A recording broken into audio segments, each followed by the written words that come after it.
No one really knows when the stories began, but people around Asheville, North Carolina, have always said the woods there weren't normal. Locals warned visitors with the same advice. If you hear whistling at night, don't stop. Don't turn around. Just keep walking. It always sounded like one of those small-town legends, something meant to scare off tourists or kids looking for adventure.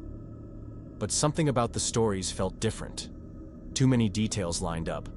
Too many people vanished for it to be just a tale. Back in 1994, a man named Greg Taylor went camping alone near Black Mountain. He was experienced, ex-military, known for always being prepared. He never came back. Search and rescue teams found his tent completely untouched, a fire still burning low in the pit, and a pack of marshmallows half roasted on a stick. But outside the tent, in the muddy patch where the forest floor dipped, there was a single footprint, long, narrow, almost human, but not quite. The toes were too pointed, and the heel dug in at a strange angle.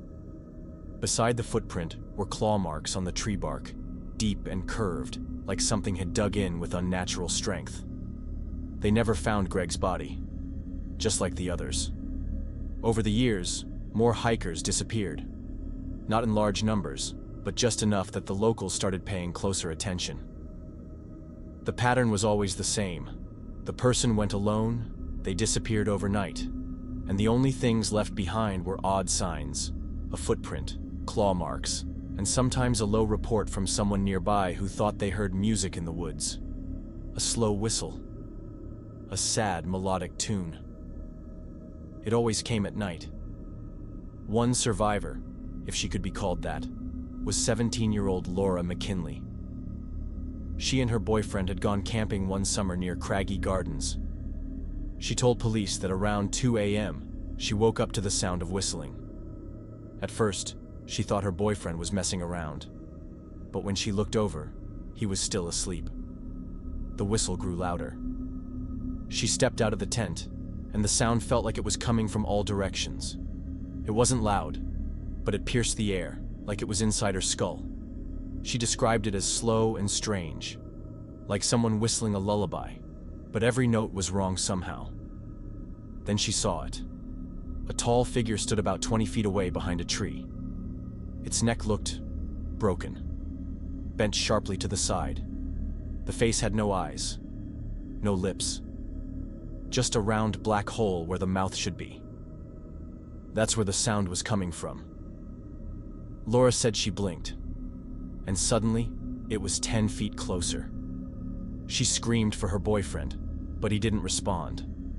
She didn't remember running. She just remembered waking up halfway down the trail, barefoot and covered in scratches. Her boyfriend was never found. His tent was still zipped. Inside, he was sitting upright, eyes open wide, mouth slightly parted, neck twisted completely around, just like the others. His body had no wounds, no blood, no sign of a fight.